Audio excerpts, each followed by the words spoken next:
Fala, galera da bike, galera do esporte, galera do esporte de endurance.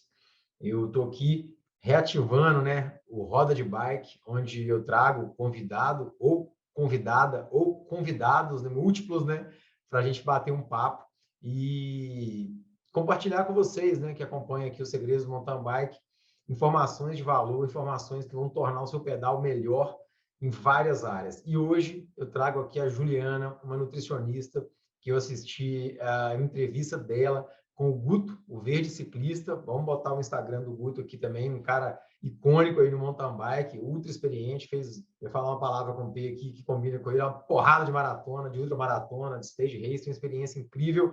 E nessa entrevista eu falei, caramba, o conteúdo dela é sensacional, o conhecimento que ela tem para compartilhar com a galera do mountain bike. Então é isso, estou com esse profissional aqui. Eu, Christian, eu gosto de falar com meus pacientes o seguinte: imagina se eu te desse uma receita, enalapril, maleato de enalapril, e você escolhesse a dose, se você escolhesse quantas vezes por dia você vai usar o remédio. Então, como médico, né, a gente passa o nome, a dose e a frequência. E eu acredito que muita gente erra na alimentação porque não tem noção de dose, de frequência, só sabe o nome, né? Eu tenho que comer, sei lá, arroz, tenho que comer macarrão, ciclista macarrão adora, né? Tem que comer carboidrato. Então, é muito importante para que você mantenha a sua saúde. Nutrição, alimentação é assunto de saúde e acho que para quem quer, então, andar na ponta, né, que é performance, isso se torna muito mais potencializado. Eu já falei demais, eu vou chamar ela aqui, porque vai ser um bate-papo incrível. A gente vai tocar em vários aspectos, então não só isso, não só preste atenção, né, fecha as abas do navegador, larga seu telefone de lado e já dá o like e compartilha no seu grupo de pedal, que eu tenho certeza que essa entrevista aqui vai pegar fogo.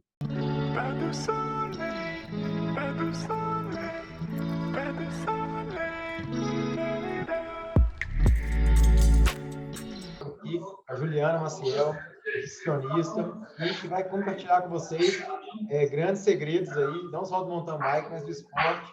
Eu assisti a live da Juliana com o Guto, adorei o conteúdo e fiz questão de trazê-la aqui, porque eu acho que é informação de muito valor. Juliana, se apresenta aí para a galera e fala também onde o pessoal te acha, coloca aí seu Instagram e tudo mais. Oi, gente. Bom, meu nome é Juliana, que nem o Cris falou, e eu sou nutricionista, trabalho com foco em esporte, tenho pós-graduação em nutrição esportiva e fitoterapia esportiva, também um curso de avaliação de atletas, que é o ISAC, nível 1. Vocês podem me encontrar no Instagram como Juliana Maciel S. E para mim é um grande prazer conversar sobre esse assunto que é mountain bike, vai além do mountain bike, mas trazendo a nutrição esportiva para isso, né? Então, hoje é meu foco lidar com os esportes de longa duração, que é onde eu sempre acredito que a gente usa o máximo da nutrição esportiva, né? Então, o máximo da nutrição esportiva está no endurance. Não que não estejam em outros esportes e outras modalidades, mas aqui é onde a gente usa praticamente todas as recomendações que a gente tem nessa nutrição esportiva, como também a gente aprende a ajustar a teoria na prática, porque às vezes a gente sabe que na prática nem tudo sai como a gente colocou na teoria, né? Ah, legal. É bom você falar isso aí, porque eu vejo que muita gente, a gente vai entrar nisso mais adiante, mas muita gente se queixa disso, né? Ah, eu não consigo comer gel, não consigo comer carboidrato, não consigo comer tudo, né? Então, essa parte, né, de treinar o seu organismo, treinar seu corpo, é algo que a Juliana também vai ajudar bastante você aí. Já coloca o like aí, já compartilha, já segue a Juliana também, pessoal. Juliana, eu queria que a gente começasse esse bate-papo falando assim sobre nutrição, né? Alimentação saudável, comida, né? Eu acho que existe uma pressão hoje muito grande, não só para o atleta, mas para o ser humano se alimentar de forma muito processada, industrializada, com muito conservante, química, muita coisa disso. E o que eu penso assim, poxa, uma pessoa normal que come tipo 2.000 calorias, né? Já vai ingerir uma quantidade disso, de alimento, né? Um atleta, ele vai potencializar, ele come muito mais volume, obviamente. Então, ele precisa cuidar ainda mais, né, da qualidade alimentar. Então, eu queria começar esse bate-papo falando disso, sabe? Para a gente não entrar, tipo assim, no mundo. Parece que quando a gente fala de esporte, né, a gente sai da comida de verdade, né? Virou meio clichê, mas parece que a gente sai disso. E, na verdade, não é bem assim, né? Fala para a gente aí. Não, com certeza. Acho que você tocou num ponto muito importante, Cris, que geralmente quando até vem gente no meu consultório querendo entender como ajustar a nutrição esportiva, um dos primeiros assuntos que vem aí em pauta é a suplementação. Só que a suplementação, como o próprio nome diz, ela só suplementa algo, né? Ela, como pegando num todo, ela é uma cereja de um bolo, mas aí você tem um bolo inteiro, que seria essa alimentação, que é essa alimentação que vai além do que acontece no pré, no intra, pós-treino, né? E quando a gente fala em esporte, a gente tem, que nem você falou, uma demanda de nutrientes muito mais elevada, né? Então, seja de proteína, carboidrato, gordura, como também de vitaminas e minerais. E por que que já é importante a gente falar nisso? Se já é difícil você ser um ser humano sedentário ou que pratique um pouco de atividade física, que vá na academia, e já é difícil você garantir o conteúdo de vitaminas e minerais, imagina quando você coloca um esporte de duração, de longa duração, que tem uma alta demanda oxidante no organismo, que requer de muitos nutrientes, e você já não faz o básico de uma alimentação bem feita, né? E o que seria uma alimentação bem feita é o básico do básico mesmo, é comer ali 5 a 7 porções de frutas, 3 a 6 porções de legumes, verduras, vegetais. Só de falar nisso e a gente pegar e levantar no dia a dia, quase ninguém faz isso, porque tem uma tendência aí num processo de industrialização, né? Então, a gente tem hoje uma demanda muito alta, uma oferta muito alta, aliado de alimentos industrializados, aliado à nossa tendência a ter uma vida muito prática e rápida, né? Porque, afinal, a gente treina, ainda tem que trabalhar, tem que pagar conta, porque a gente não é só atleta, né? A maior parte de nós, até mesmo o próprio atleta, ele trabalha, tem uma família, tem isso, tem aquilo, e tudo isso gera um alto estresse no organismo. Então, se já é difícil para uma pessoa que treina pouco entregar os nutrientes, imagina se a gente vai com uma alimentação ruim, uma alimentação que vem ali baseada no consumo de muitos pães, farináceos, açúcar, alimentos industrializados, para quem treina a longa duração. Isso aí a gente vai falando já de uma perda de saúde, e não adianta. Se a gente não tiver saúde, você pode falar que vai treinar o que for. Se a gente não tiver saúde, você não tem resultado nesse treino. Né? Começa por aí. Pô, sensacional, é isso aí, né? Eu acho que assim, a saúde é a base, né? E o rendimento, a performance vem, né, níveis acima, né? Pô, legal demais sua palavra. Vamos começar falando do básico mesmo, né? Falar um pouquinho de hidratação. Eu acho que é um tema que a gente quer bater, falar sobre sódio, carboidrato, vamos falar sobre alguns mitos também, eu acho que é legal. Mas vamos falar um pouco sobre hidratação. E vou usar do seu conhecimento, né, para tirar dúvida também, para aprender contigo. Porque, assim, Claro. o meu drama esportivo sempre foi transpirar demais. Então, eu sempre corri muito atrás de me hidratar. E, assim, foi quando eu voltei a andar de bicicleta, pós-faculdade, residência e tudo, que eu fui louco por isso, né? Antes não tinha isso. E, assim, fala um pouco sobre sua visão da hidratação, né? A gente via a hidratação de uma forma, de repente, alguns autores começaram a querer falar que, tipo assim, não, segura aí, tem que esperar a sede mesmo, e a coisa que para algumas pessoas ainda fica no meio do caminho. Conta para a gente um pouco da sua visão Perfeito. sobre isso, e acho que o ambiente também, né, é totalmente variável no mountain bike, então é legal tocar um pouco nisso também. Nossa, Cris, você está conduzindo já de uma maneira que eu me sinto muito confortável. Então, a gente pode. Você já trouxe um ponto bacana, porque a gente não tem concordância entre autores falando sobre hidratação e reposição de sódio. Tá? Então, a gente não tem uma concordância na literatura, mas existem alguns pontos que a gente pode começar falando aqui, né?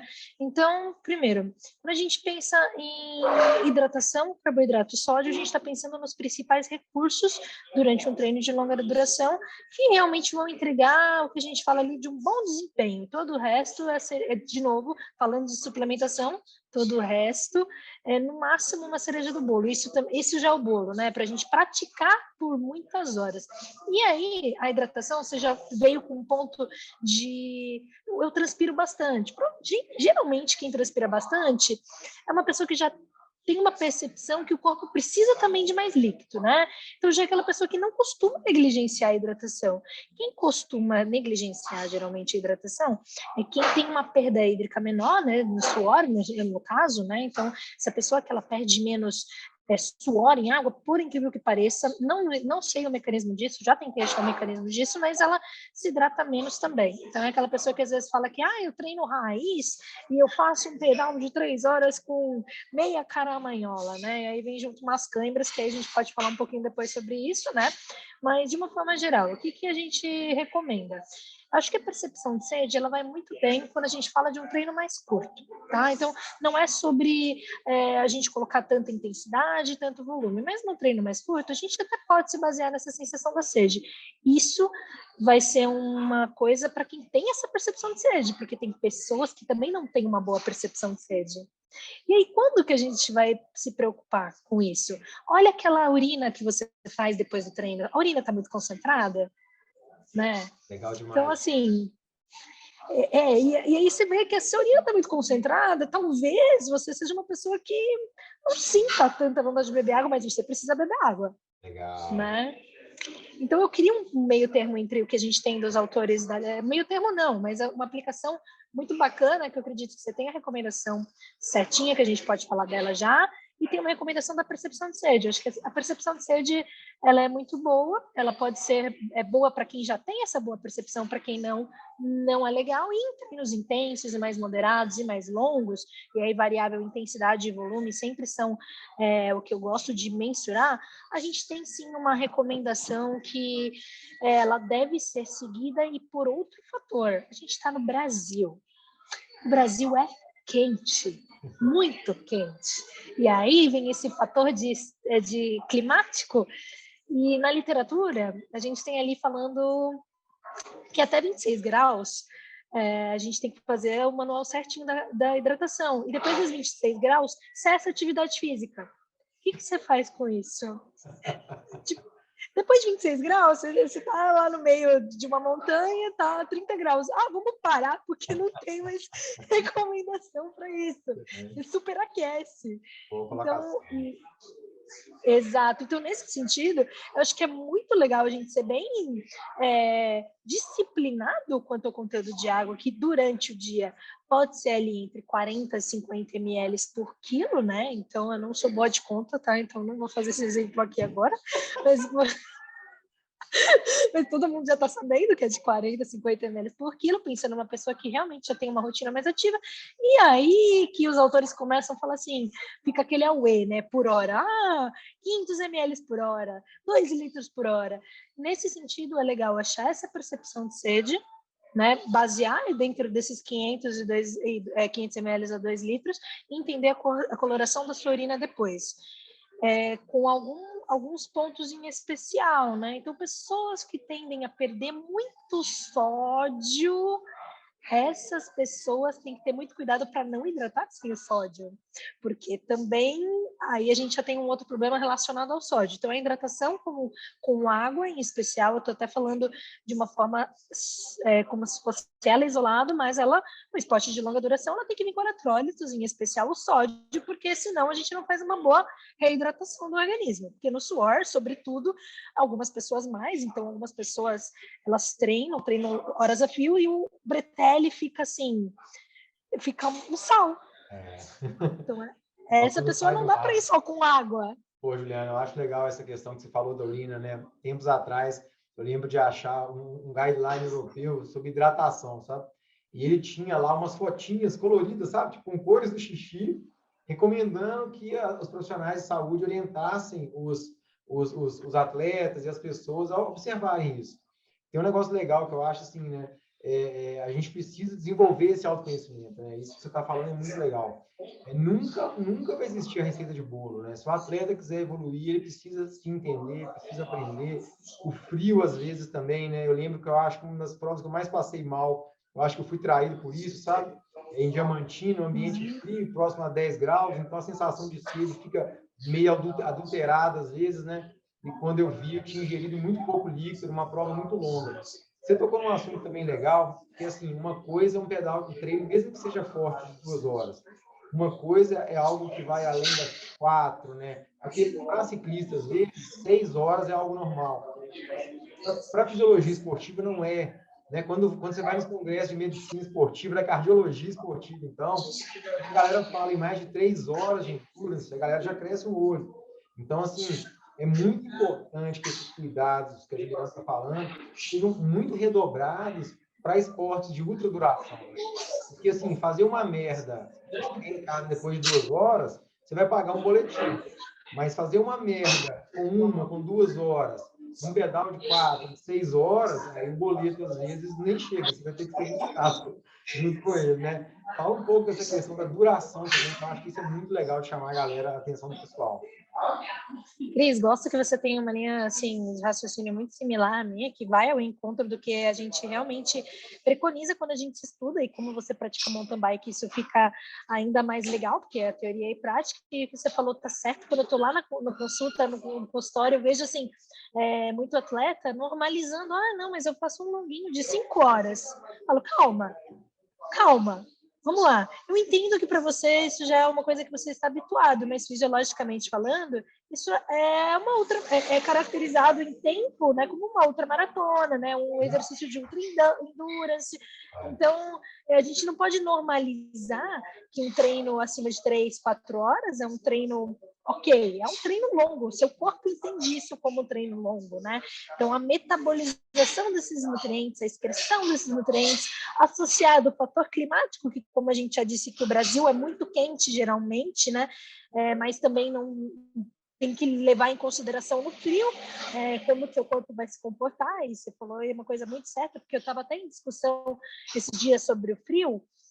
Recentemente estava muito frio, né, aqui em São Paulo, acho que em vários lugares do Brasil, e a gente começa a perceber que no frio a gente oxigena menos, então teoricamente a gente faz mais força, teoricamente às vezes a gente fadiga mais rápido, e aí eu estava pensando nutricionalmente como lidar com isso. Então, assim, a gente tem dentro desses extremos, do frio e do calor, né, adaptações muito importantes. Imagina colocando isso em horas, né? Então, todos aqueles cuidados que a gente começa a falar, que parecem básicos, não são básicos, porque que nem você falou, Cris, a gente errar a hidratação um pouquinho num treino curto, ok, você vai acabar.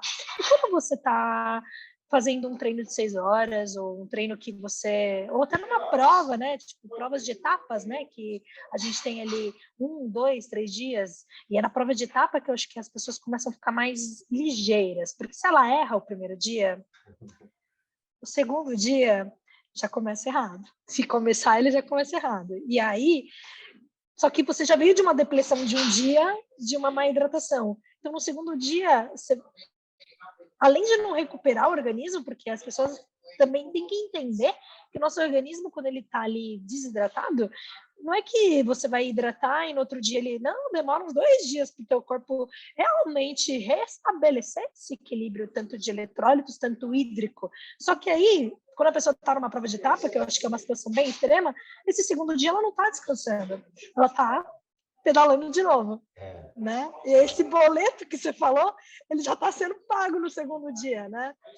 Então, essa questão da gente... E a pessoa começa, às vezes, pelo erro da hidratação, ter cãibra, aí começa a ter ali um aumento da pressão, começa a fadigar, às vezes começa a ter problemas gastrointestinais, porque a água ajuda a perfundir os nutrientes no corpo, e é uma coisa muito básica, só que é um básico que, sem a hidratação, se você errar a hidratação, provavelmente você colocou em risco assim o seu pedal, e se você tiver numa prova, você pode colocar em risco seu pedal numa prova, seu rendimento na prova, a conclusão de uma prova, né? De aí a gente falando de uma prova mais longa em especial, né? Ou às vezes mais curta, porque, por exemplo, quem perde muito sódio, geralmente na segunda hora já está gritando de cãibra quando erra hidratação e reposição de eletrólitos juntos, né?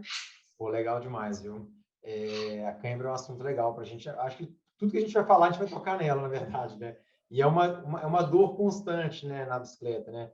Eu, felizmente, não sou dos mais sofredores de cãibra, não, mas já tive. Nem eu. E é um dos negócios mais desconfortáveis que eu já passei na minha vida. Eu acho que o exame do nariz é algo parecido.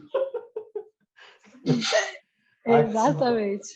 Vamos falar um pouco de carboidrato. Eu acho que para falar de cãibra, para falar de longa duração, a gente tem que falar de carboidrato, né? O carboidrato que eu acho que para o sedentário, realmente, né? O carboidrato, ele passou por um período também como vilão, né? Para todo mundo, mas eu acredito que o carboidrato é um alimento energético. O atleta precisa, né? De carboidrato. A minha visão ainda é bem conservadora disso. Eu sei que tem gente que sobrevive, né? Eu tenho clientes, alunos que fazem provas com cetose, só faz dieta cetogênica, sobrevive. E pegando um gancho naquilo que a gente falou, né? Não é sobre sobreviver, né? Eu pedalo 3 horas com uma garrafinha de água só, com uma linguiça no meio do caminho e chego em casa, beleza. Provavelmente você está andando pior do que andaria, né, se fizesse tudo certo. Então, assim, não é sobre sobreviver, né? Tem paciente meu que demorou 10 anos tomando 1 litro de pinga por dia, mas o boleto está lá. Então, assim, vamos falar um pouco de carboidrato, eu acho legal falar disso. A gente vê também uma recomendação que isso, para mim, é um desafio que a gente tocou no começo, sobre a gramagem de carboidrato, né, Juliana? Como é que consegue comer esse tanto de grama de carboidrato que o povo recomenda aí? Fala um pouco disso para a gente. Vamos lá. Acho que é muito legal a gente partir do princípio do que a gente tem a maior parte das pessoas fazendo no ciclismo, no mountain bike em si, né? Eu digo até no mountain bike, porque no mountain bike a gente tem uma questão meio raiz, né? Então, a gente pega aquele consumo, mas a gente para no meio, come um negocinho, leva salaminho, leva azeitona, coisa que talvez na road não tenha até tanto quanto no mountain bike. Mas se a gente parte de um princípio, de uma forma geral, primeiro, o carboidrato, para quem não sabe ou não está convencido, a gente tem a comprovação que ele vai ali retardar a fadiga, cuidar do nosso sistema imunológico, entregar energia para a manutenção tanto da glicemia, tanto para a oxidação, para a gente realizar o esforço mecânico, né, no ciclismo. Bom, de uma forma geral, isso, só que quando a gente fala da gramatura, então a gente tem ali o momento certo, né, de ingestão desse carboidrato e a quantidade correta de ingestão. E a gente tem uma literatura que ela fala assim, ó, vai de 30 gramas por hora. Eu ia falar o 120, mas vai de 30, não, vou falar o 120. Vai de 30 gramas por hora, com alguns estudos já chegando a esse número a 120 gramas de carboidrato por hora, tá? E aí você fala assim, nossa, é muito carboidrato. Mas quando a gente pega na prática, o que são 30 gramas de carboidrato por hora? É mais do que um gel de carboidrato dos que a gente tem aqui no mercado brasileiro. Quantas pessoas, Cris, quantas pessoas você conhece? Tá, você já tem talvez um funilamento meio... Você já tá meio... mas, enfim, se a gente pegar, assim, de quem está entrando no mountain bike, começando, quantas pessoas você conhece que consomem mais de um gel de carboidrato por hora? Ninguém. Quase ninguém. Então, assim, a gente tem que partir do princípio que a maior parte das pessoas que estão aí entrando no esporte de longa duração não estão fazendo nem a recomendação mínima de carboidrato por hora, que seriam 30 gramas. Isso, assim, se a gente não considerar que tem, assim, tem parte da literatura que também considera por quilo. Então, 0,7 por quilo. E esse 0,7 por quilo, você vai ver que a maior parte das pessoas não pesa menos de 50 quilos. Então, dá em torno de 40, 50 gramas de carboidrato por hora, 60 gramas de carboidrato por hora, que seriam já 3 géis de carboidrato. Eu estou usando o gel de carboidrato porque fica mais visível, mas hoje a gente tem outras formas de usar. Então, na bebida esportiva, né? Uma bebida esportiva, às vezes você entrega numa caramanhola até 90 gramas. Tem produto no mercado entregando 90 gramas de carboidrato.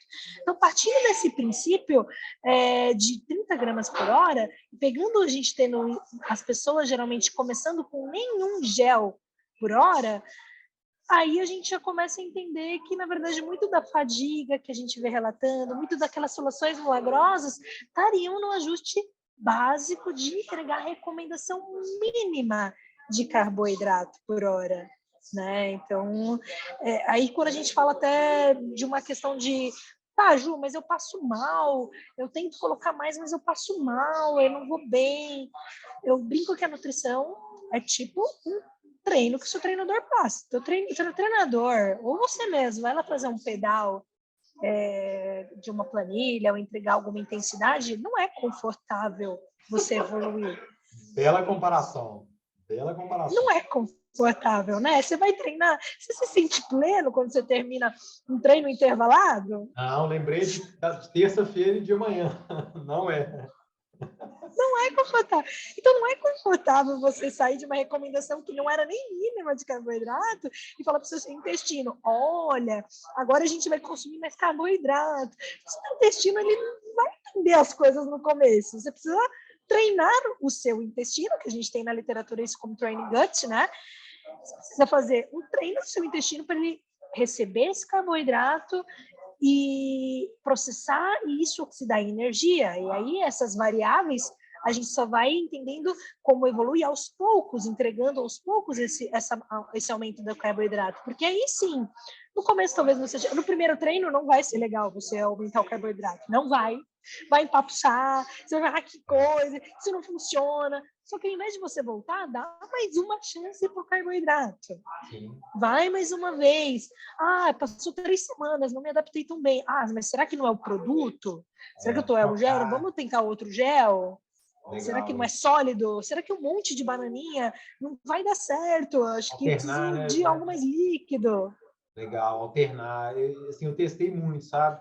E eu vejo assim, até uma certa hora, dá para ir só no gel. Até uma certa hora eu tenho que pôr um gel, uma bananinha, uma outra coisa, e sabe? Um damasco, uma uva passa, umas coisas assim, sabe? E vale a pena testar. E essa comparação que a Juliana fez foi sensacional. É bem desconfortável, às vezes dá uma distensão na abdominal, né? No começo, por exemplo, assim, você vai melhor, mas depois de 4 horas ali, eu gosto bem de alternar com coisas mastigáveis, sabe? É o que funciona bem para mim. E a ideia é compartilhar realmente o que a gente tá vendo, né? Então, assim, eu faço uns pacotinhos, às vezes, no Brasil Ride, Ultra Bro, essas provas ultra longas, assim, coloco um damasco, um sal mesmo e umas uva passa, umas castanhas, sabe? Mastigar me faz bem, assim, longa duração. Acho que toca o rango para frente na barriga, sabe? Então, eu acho legal. Sim. E essa comparação sobre o desconforto, sensacional, bacana. É isso, pessoal. Imagina, né, 3 géis por hora. Começa a testar isso, pessoal, para ver. E, assim, isso é muito legal, porque quanto mais em forma a pessoa tá, mais ela precisa andar certinho, né?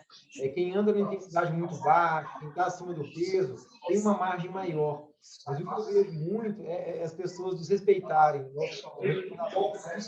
E aí morre de cãibra, se encreva no meio do caminho, tem aquela bad, assim, eu já tive isso já, nossa, te falei rapidamente no WhatsApp, sentar, era ciclista de estrada, eu sentava na canaleta da estrada, assim, e esperava a alma voltar para o corpo.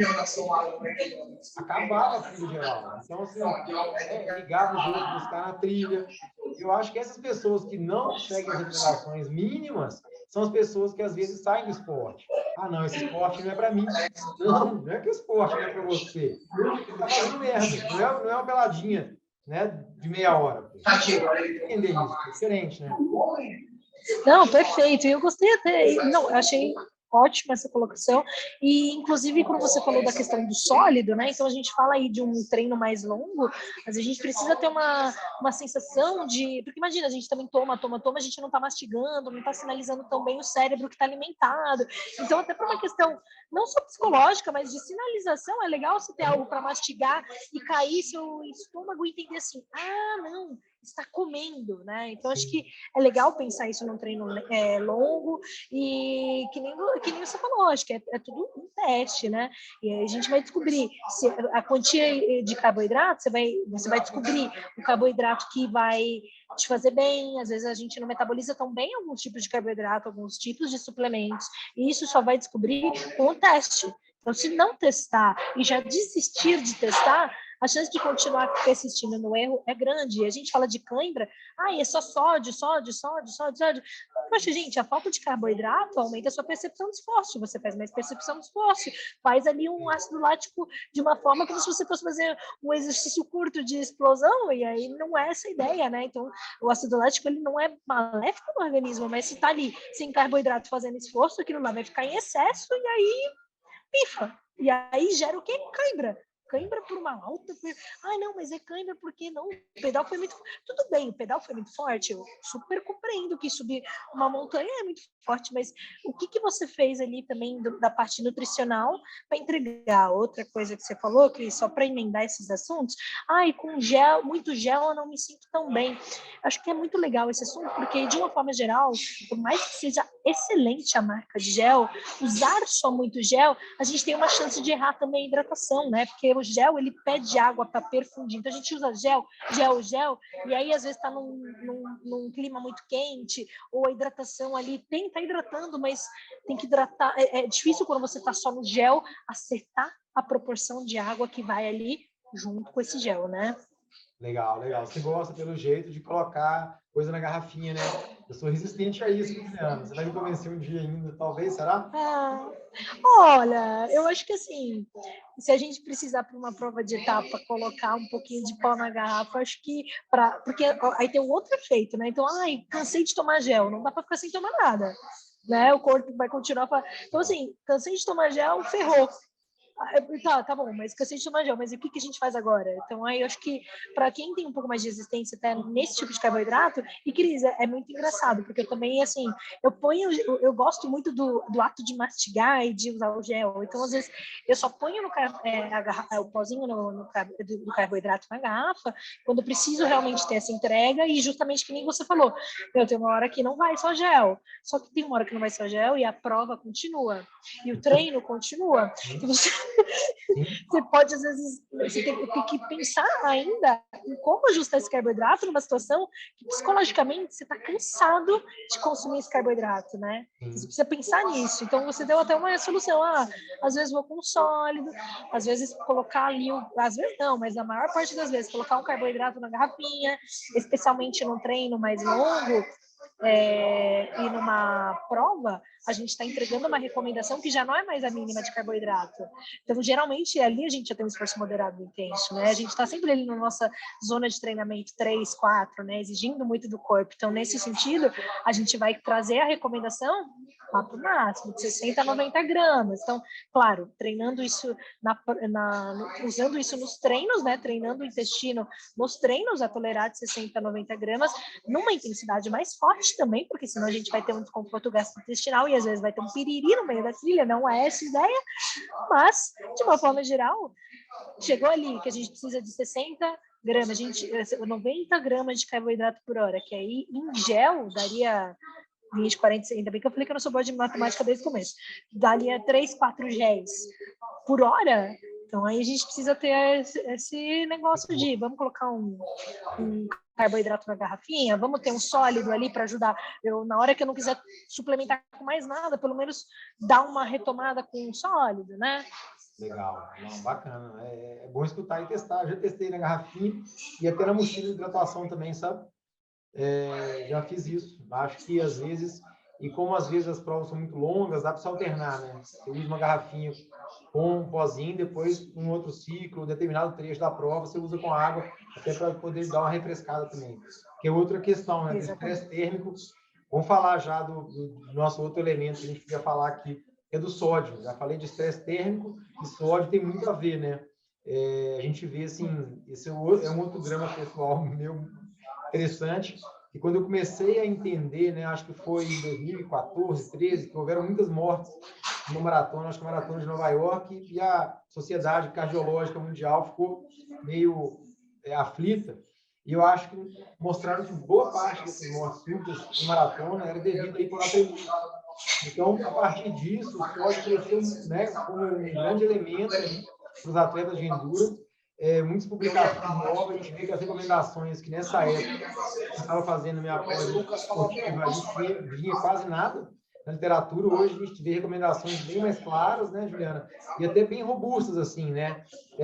Uma gramagem alta de sódio, e o sódio que realmente, né, eu como cardiologista, a maioria das pessoas eu percebo que vilanizaram o sódio também, cara. O sódio é um elemento inerte, né? Que está lá na vida deles, lá tranquilo, e as pessoas veem o sódio como um vilão, né? Infelizmente, e não é. Então, fala um pouco sobre o sódio, que ele é super importante também para a gente. Né? Olha, gente, então eu acho que, claro, o sódio ele geralmente é associado. Quem busca primeiro sódio, né, em exercícios de longa duração, geralmente, como eu falei, é aquela pessoa que já tem um suor, que já forma aqueles cristalzinhos de sal, e aí geralmente já tem aqueles efeitos severos da perda de sódio, que é ali ou a cãibra, ou uma fadiga muito muscular muito intensa, uma fadiga mental muito intensa, confusão mental, dor de cabeça durante o treino, após o treino. Então, geralmente essas pessoas elas são as primeiras que buscam ali entender como utilizar o sódio. faz muito sentido, porque se a gente pegar aquela recomendação, hoje a gente tem uma atualização de literatura, que se eu não me engano em 2020, chegando ali a 2 gramas de sódio por hora, né? Gente, 2 gramas de sódio, se a gente fazer isso numa cápsula de sal ali mediana, uma cápsula de sal que entrega ali 300 miligramas de sódio, a gente tem ali 7 cápsulas de sal, até 7 cápsulas de sal por hora. É muita cápsula, né? E por que teve essa atualização de literatura? Então, assim, porque a gente tem 2 frentes, né? A gente tem uma frente de raciocínio ali na literatura que fala que não a reposição de sódio, ela não é assim um fator que realmente determine que a pessoa vá ou não ter hiponatremia. E aí a gente tem a outra parte que diz que sim, que a reposição de sódio vai prevenir a hiponatremia ali, tá? Juliana, o que ela percebe quando ela vê essas 2 frentes de literatura? Que pessoas que têm eu vou sempre falar desse extremo, porque esse extremo me fala muito bem de como a suplementação de sódio ela pode ser utilizada. Pessoas que já têm esse suor ali, que tende até às vezes nem tanta perda hídrica, mas mais mesmo o elemento sal, essas pessoas, elas lidam muito bem com altas dosagens de sódio. Porque se teoricamente ela está perdendo muito sódio, ela não está reabsorvendo muito sódio. Né? Então, e aí a gente vê que existe sim esse sódio sendo utilizado pelo organismo, porque é a pessoa que quando usa esse sódio junto com a água, porque os dois precisam estar numa boa concentração, né? Porque senão a gente não faz a reposição hidroeletrolítica de uma forma eficiente na nossa corrente sanguínea e nem nas nossas células musculares, mas que a gente vê que quando encontra esse parâmetro de colocar ali uma dosagem que equipare um pouco as perdas, essa pessoa ela já não tem mais cãibra, ou pelo menos minimiza muito a cãibra, pelo menos reduz.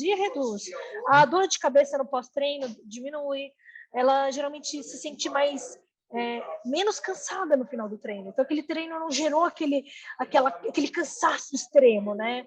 E a recuperação muscular dessa pessoa fica melhor.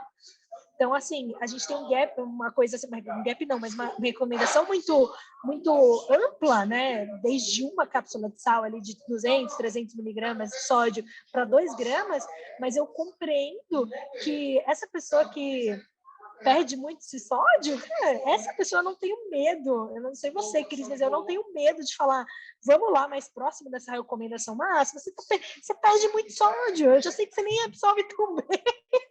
Não, sabe, eu acho isso total, assim, eu brinco para quem tem medo, eu ainda falo assim, olha, chega um cara sedentário, hipertenso, entra no boteco, pede uma pinga, um torresmo, 2 sachês de 1 grama de sal e joga no tropeiro e come aquilo. Aí você que está lá perdendo sódio igual um maluco, não precisa ter medo. Assim, Christian, por exemplo, eu acho que a minha barreira é conseguir ingerir esse tanto de sódio. Eu acho que eu até, assim, estava conversando com uma marca que é parceira da gente, suplementos, sobre a falta de produto no mercado, sobre essa linha, sabe? Porque eu vejo, assim, eu ainda tive um trauma de uma cápsula de sal, quero ter uma cápsula, na verdade, coisa de produto mal feito, sabe? Era uma cápsula que estava nada, era cápsula de sódio. Quando eu joguei aquilo no meu estômago, sabe? Quando o estômago estava lá, aquela inchada, aquela água na boca, passei por essa experiência e dei uma roteada com cápsula de sal. E acho difícil, sim, sabe, repor esse tanto de sódio, mas muita experiência de que quanto mais eu repus, melhor foi. Principalmente a questão da fadiga, assim, da exaustão, sabe? Daquele meio do treino para frente que você meio que desliga a cabeça. A perna toca a bicicleta, mas você está ali sendo arrastado por alguma força maior. Você entendeu? Então, assim, essa pegada para mim fez muita diferença. Meu pós-treino, meu fim de treino, repondo sódio, foi outra vida total, assim. Eu sou desses caras, sabe? Transpiro muito, porque tem as 2 categorias, né? Os grandes transpiradores e os normais, e tem os grandes perdedores de sódio. Eu acho que eu perco muito sódio. Então, quando eu entendi que era essa chave, busquei, comecei a melhorar isso, eu vejo que melhorou muito. Legal. Que legal. Então, assim, eu quero reforçar o seu encorajamento das pessoas reporem, né? Massa. Sim. E é muito legal que você falou isso dos grandes grupos de... Porque, assim, eu nem... Por exemplo, eu mesma, Juliana, eu sou uma pessoa que eu perco muito líquido, mas não perco muito sódio. Então, na verdade, eu vou no extremo oposto. A recomendação mínima cai muito bem para mim. Muito bem. Então, por exemplo, o que eu faço durante o treino de longa duração? Eu escolho suplementos que já têm um teor mais alto de sódio e, dependendo, talvez eu nem precise repor com cápsula de sal. Se eu pegar um suplemento que tem bastante sódio. Por quê? Porque, notoriamente, eu não tenho histórico, eu nunca tive cãibra fazendo nem prova de etapa, nunca tive nenhuma cãibra durante o exercício. E aí você percebe que, assim, eu não perco muito no sódio, eu perco muita água. Então eu brinco até assim, eu tô absorvendo bem o meu sódio ali pelos rins durante o exercício. Então, assim, existe geralmente essa pessoa que vem, não, são poucas, viu, gente? A maior parte das pessoas, elas tendem, que eu atendo, que a gente vê, que realmente eu encorajo, porque a maior parte tá nesse lado oposto do meu. Tá, a maior parte. Então, já que a gente está falando, Cris, eu recomendo mesmo ir já ali pegando as recomendações. Se já tem um problema, um histórico de cãibra, de fadiga, já vai ali para recomendação moderada, ali 2 cápsulas de sal, hora, porque são poucas pessoas que se enquadram nessa questão de realmente perder pouco sódio e mais líquido. Não são muitas pessoas, mas para mim, eu, Juliana, funciono com a recomendação mínima de sódio. Pô, legal, bacana, né? A gente bater esse papo e mostrar assim também que realmente, né, a ajuda de um profissional da nutrição sempre vai fazer muita diferença. Se possível, um profissional da nutrição esportiva que tem uma visão, e se possível ainda um profissional da nutrição esportiva que faz esporte, né? Porque quem sente na pele vê diferente, não tem conversa. Com certeza, Cris, é isso que você falou, tipo, hoje se eu for passar por um cardiologista, eu já sei que o Cris faz mountain bike, ele vai entender, acho que algumas alterações que o esporte mesmo pode trazer, e dentro da situação esporte, você vai me falar o que é uma normalidade, né? Tô certa ou não? Exato, sim. O esporte, ele muda bastante coisa da parte cardiológica também. Então, Juliana, traz para a gente aqui, né, alguns mitos, algumas balelas, coisas que você vê aí, né, com seus clientes. A gente vê que o ciclista, ele vem com muito copo cheio, né, muita cultura ciclística, muita bobagem aí junto. Então, assim, traz para a gente aí alguns segredos disso, e eu acho bem legal compartilhar isso também. Acho que é legal pegar aquela ponte que você falou do treino em cetose, né? De uma dieta cetogênica. Então, hoje a gente tem, de novo, trazendo aquela questão do carboidrato, algumas pessoas que acham que faz muito sentido a gente utilizar a gordura como fonte de energia ou até mesmo treinar em jejum, né? A gente pode até linkar os dois assuntos. E porque o que você acredita, né? É que a gente consiga uma adaptação fisiológica para se utilizar a gordura como mais fonte de energia. Isso acontece? Acontece porque se você está dando mais gordura, certamente você vai usar mais gordura. Mas será que isso é ideal? Uma coisa que eu gosto de falar é que o nosso corpo ele se adapta a tudo que a gente faz, né? A coisas boas e a coisas ruins. Claro. Uma doença, né? Uma adaptação ruim ao organismo, que ele funciona de uma forma que ele vê que é inadequada, mas que na verdade às vezes não é benéfica. Eu brinco que é mais quase sobre isso, falar em treinar em jejum e treinar com uma dieta cetogênica. Por quê? Porque a gente sabe que, por exemplo, num treino mais longo ou num treino mais intenso, a gente tem ali uma questão de função energética primária vindo de carboidratos. Só que a alegação de que a gente tem ali de um pessoal que treina mais em jejum e cetose é que a gente utiliza mais gordura. Mas não é muito bem assim. O nosso corpo ele quer preservar a gordura. Então ele vai fazer o quê? Utilizar massa muscular como fonte energética. E aí, às vezes, a pessoa se sente bem treinando. Ela fala, nossa, mas eu me sinto tão bem treinando. Eu falo, tudo bem, você adaptou o seu organismo a treinar sem carboidrato. Mas será que isso está sendo bom? E qual que é a forma mais legal de eu conseguir mensurar isso? Quando você pega uma avaliação física. Então, você pega esse indivíduo, e às vezes você pega esse indivíduo e você mensura a porcentagem de massa muscular e de gordura. Se a gente conseguisse fazer um antes e depois com essas mesmas pessoas, a gente ia ver o quê? Uma alta depressão da massa muscular dessa pessoa. Então, isso cronicamente fica muito visível. Eu já tive, assim, a oportunidade de acompanhar ali paciente e atleta que, às vezes, nem porque eles queriam treinar em jejum ou cetose, eles treinavam porque não tinham muito tempo hábil para te recordar acordar 4 horas da manhã, 4h30 já tinha que estar pedalando. Só que o que a gente conseguia ver ao longo do tempo? Quando ele retornava e falava, ai, Ju, só dava para treinar assim, uma alta perda de massa muscular. E o tecido adiposo paradinho ali. A médio e longo prazo, o que a gente começa a ver? A pessoa com estresse maior. Nas mulheres, a gente começa a ver uma alteração de ciclo menstrual. Aí a recuperação muscular já não está tão eficiente. Durante o treino, uma pergunta que eu gosto de fazer é: tudo bem, você consegue treinar bem em jejum, mas e quando é aquele treino de estímulos fortes, aquele intervalado forte? Você entrega bem esses tiros até o final? Será que não dá uma fadigada ali naqueles últimos tiros? E aí a gente começa a entender uma coisa que você falou agora, Cris, perfeitamente, né? A gente pode sobreviver à base de gordura, mas talvez não seja uma adaptação que o nosso organismo queira, em especial no endurance, em especial num pedal de longa duração, em especial num pedal onde você quer fazer mais força e ficar mais forte e pedalar mais rápido, né?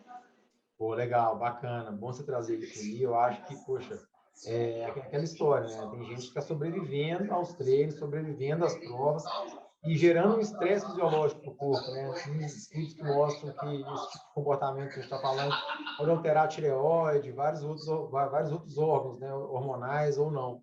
Então, assim, bom alerta que você trouxe aí. Fala um pouco sobre bicarbonato. Bicarbonato é um outro assunto polêmico. Muita gente pergunta, eu vou falar minha opinião primeiro para a gente colocar na fogueira sozinho, então. Ufa. O que acontece? O que eu já vi de bicarbonato? Nada que se enquadra no endurance, de longa duração. A gente vê estudos, ok. Tem estudos? Tem. Tem estudos intervalados? Tem. Tem estudos de curta duração? Tem. A grande maioria até estudos com bicarbonato em laboratório. Né? Então, assim, quando a gente pega aqueles resultados e vai extrapolar para um esporte de 1, 2, 3, 4 horas, onde está frio, está quente, está úmido, está seco, é muito difícil a gente pegar a afirmação. O carbonato melhora no sprint e extrapolar, né? O bicarbonato melhora no endurance. Então, meu ponto de vista, eu ainda não encontrei motivação para usar bicarbonato. E assim, fora a questão de palatabilidade, questão gastrointestinal, etc. Coloca a sua opinião aí, Ju. Eu já falei o que eu penso. Para mim, não... Olha, para minha opinião é igual a sua, porque assim, o que a gente tem, né? Que o bicarbonato de sódio, para quem não sabe, ele é um sal ali, né? Que ele vai levemente alcalino, ele tem um pH de em torno 8,4 e as nossas células musculares, nossa corrente sanguínea, ele vai fazer bem esse exercício com pH próximo do neutro ali, de 7 a 7,4. Então, teoricamente, o exercício ele acidifica ali nossa corrente sanguínea, que vai entregar nas células musculares ali algo que vai gerar mais ácido lático. Então, a gente tem a promessa do bicarbonato de sódio como um tamponante, ele realmente faz isso, mas em especial em situações onde a gente tem um treino com alta intensidade e curta duração de 1 a 7 minutos, porque é como se a gente usasse muito essa via glicolítica, a gente produz de uma vez esse ácido lático, né, em uma grande quantidade, né, é uma demanda muito mais elevada ali, concentrada. Então, o bicarbonato de sódio, ele entra ali nesses exercícios. E aí, que nem você falou, né, Cris? Tem uma extrapolação aí de alguns estudos que não tem uma evidência tão robusta para um exercício de resistência, em especial alguns intervalados, né, tipo na bike ou na corrida, como tendo uma melhora em especial no começo do exercício, né? Porque depois tem que falar, né? Muda a via, não é que muda, a via energética ela vai sendo acionada mais para a via aeróbica, né? Uhum. Então,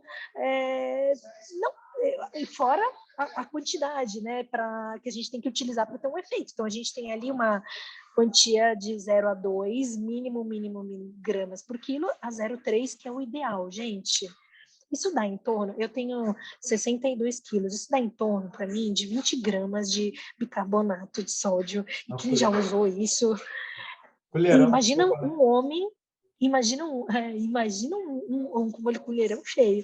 Imagina um homem com 70, 80 quilos usando isso. A chance de ter uma reação gastrointestinal, porque ele realmente tem uma alta incidência de reação gastrointestinal para algo que não está tão comprovado. Será que a gente precisa utilizar? Faria sentido, talvez, utilizar num treino intervalado e curto. Aí faria sentido, mas Na não sei prática, se precisa.